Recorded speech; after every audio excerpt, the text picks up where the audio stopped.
यह कहानी है एक छोटे से गांव की जहां दो बड़े दोस्त रहते थे, मोहन और अर्जुन। वे दोनों हमेशा साथ खेतों में काम करते थे और अपने गांव के लोगों के बीच बहुत प्यार में बच्चों की तरह बढ़े थे। गांव में एक पुराना हवेली खड़ी थी जो कभी बड़े साहूकार के घर के रूप में था। हवेली की कई कमरों में अब सिर्फ भूत ही रह गए थे जिसे गांव वाले बच्चों को डराने के लिए इस्तेमाल करते थे।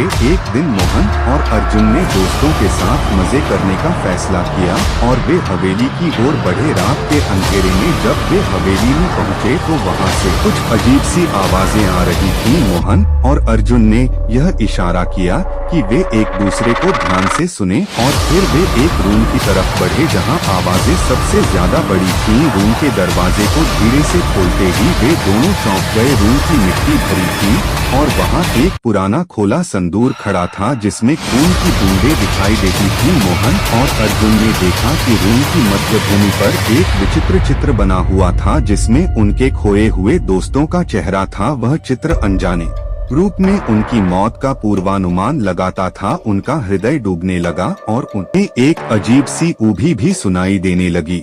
रूम के अंदर से आवाजें बढ़ती थीं जो उन्हें डर का महसूस करा रही थीं। वे भागकर बाहर निकलने के लिए दौड़े पर दरवाजे का अचानक बंद हो गया। रूम के अंदर से उच्छ्वसित विकराल चीखें आ रही थीं जो उन्हें हैरानी में डाल रही थीं। मोहन और अर्जुन ने अपनी जान बचाने के लिए जो कुछ भी किया पर उन्हें बाहर निकलने का कोई रास्ता नहीं मिला। रूम का दरवाजा धीरे धीरे खुलता जा रहा था और वे दोनों भयभीत होकर चिल्लाए मार रहे थे। इतने ही देर में वे अचानक हवेली के बाहर निकल